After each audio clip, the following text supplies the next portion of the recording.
O terceiro longa do universo estendido da DC Comics nos cinemas, Esquadrão Suicida, carregava consigo a importante e difícil tarefa de introduzir personagens ao público em um microcosmo que corria contra o tempo para tentar se igualar à editora rival, tentando passar a impressão de já estar tão estabelecido e coeso quanto, ao mesmo tempo em que precisava se adaptar aos critérios estéticos e narrativos dos filmes anteriores.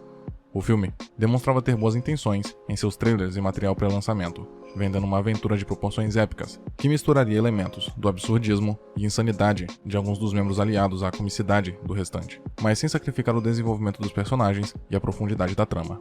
Contudo, as críticas que seu antecessor, Batman vs Superman, sofreu, trouxeram mudanças no roteiro e na sala de edição, fazendo com que Esquadrão Suicida se perdesse em meio a tantas tarefas e caminhos ao qual tentava trilhar, apresentando no fim um resultado no mínimo desconexo e decepcionante.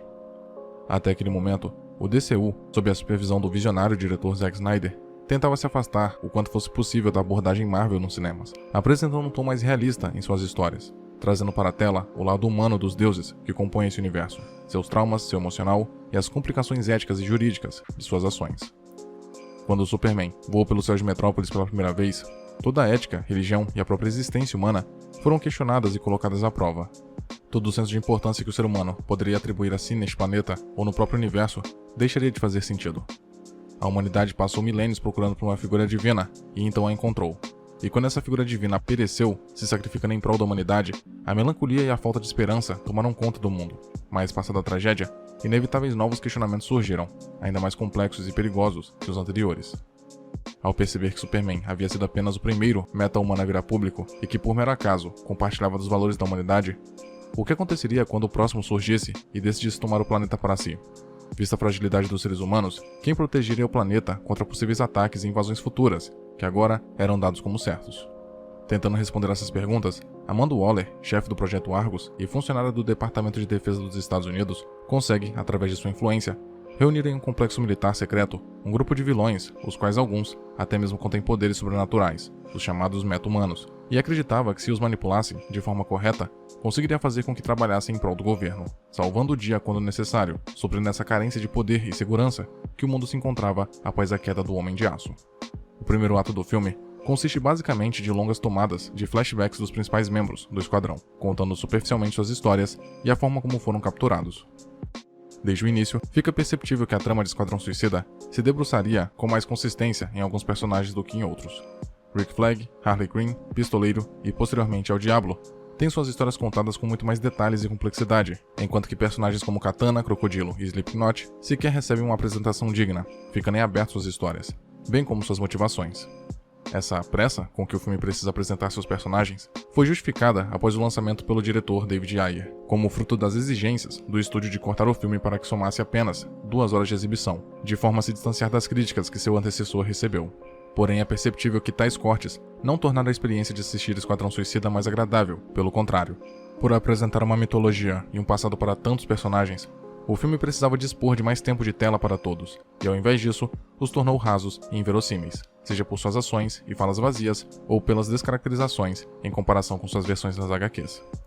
Rick Flag, coronel de forças especiais do exército americano, fica responsável por comandar o esquadrão sob ordens diretas de Amanda Waller e adentrar a cidade de Midway City, após esta ser alvo de um ataque da entidade Magia, que estava contida no corpo da arqueóloga June Moon, namorada de Flag. Para obter o controle sobre a entidade, Amanda Waller carregava consigo o coração dela, pois Magia fica vulnerável sem estar com ele, a ameaçando sempre que esboçava qualquer ação de insubmissão. Entretanto, enquanto dormia, June acaba inconscientemente a invocando, abrindo uma brecha para que Magia libertasse sua entidade irmã, que não possuía as mesmas limitações e que conseguia fazê-la contornar a falta de seu coração, a tornando livre para ameaçar a humanidade, pois Magia não aceitava a rejeição dos homens, que no passado a veneravam como uma deusa, mas que agora preferiam venerar máquinas. No total, estão no esquadrão Capitão Boomerang, Crocodilo, Katana, Slipknot, El Diablo, Pistoleiro e Harley Quinn, sendo os 3 últimos, como dito anteriormente, os que recebem maior atenção do roteiro. Floyd Lawton, o Pistoleiro, é o maior assassino de aluguel do mundo, não tendo errado nenhum tiro sequer em toda a sua carreira. Durante os flashbacks que apresentam o personagem, é revelado que a única e maior fraqueza dele é sua filha, que o viu ser capturado pelo Batman e o impediu de contra-atacar, pois não queria que seu pai matasse mais ninguém. Seus sentimentos por sua filha são usados contra si em vários momentos da trama, seja pelas ofertas que recebe de Flag e Waller para realizar trabalhos sujos e trair o esquadrão, ou nos momentos em que precisa agir e se sente inerte por temer o que sua filha pensaria de si. Chato Santana, El Diablo, é um ex-chefe de gangue da comunidade latina de Los Angeles. O personagem diz ter nascido com o dom do diabo e tem habilidades de manipulação de fogo, podendo invocá-lo e transformar a si mesmo em uma criatura monstruosa, feita de chamas. O poder corrompeu sua mente no passado, e o personagem se tornou um líder autoritário do submundo de Los Angeles. Seu único filho imoral era sua esposa Grace, que após confrontá-lo, ao encontrar uma caixa contendo armas e dinheiro em sua casa, diz que irá embora levando as crianças do casal consigo, provocando a fúria de Chato, que após perder o controle, acaba incendiando todo o local, matando toda a sua família no processo. O personagem então acaba mergulhando em um oceano de culpa e remorso, prometendo a si que não usaria mais os dons que recebeu para nenhum propósito, dizendo que prefere morrer em paz e impassível do que levantar seus punhos, novamente, e ser usado como arma. Já Harley, que é a personagem que mais dispõe de tempo de tela em toda a história, embora receba mais atenção do roteiro, não contém tanta profundidade quanto os outros membros já citados, o que não pode ser considerado um defeito, visto que a personagem foi concebida originalmente nas HQs como alguém insana e dependente do Coringa, sem grandes motivações, além de satisfazer as vontades de seu amado. A personagem aqui se encontra no início do seu arco, estando ainda apaixonada pelo palhaço. Portanto, Harley, mesmo contribuindo em inúmeros momentos para desenvolver a trama e aprofundar a história dos demais membros do esquadrão, acaba servindo mais como um alívio cômico para a história e uma ponte para o personagem mais controverso do filme, o Coringa de Jared Leto. Deixando de lado toda a polêmica em cima da atuação do ator ou da caracterização do personagem, o fato é que o Coringa de Jared Leto é um personagem quase que completamente descartável no roteiro de Esquadrão Suicida.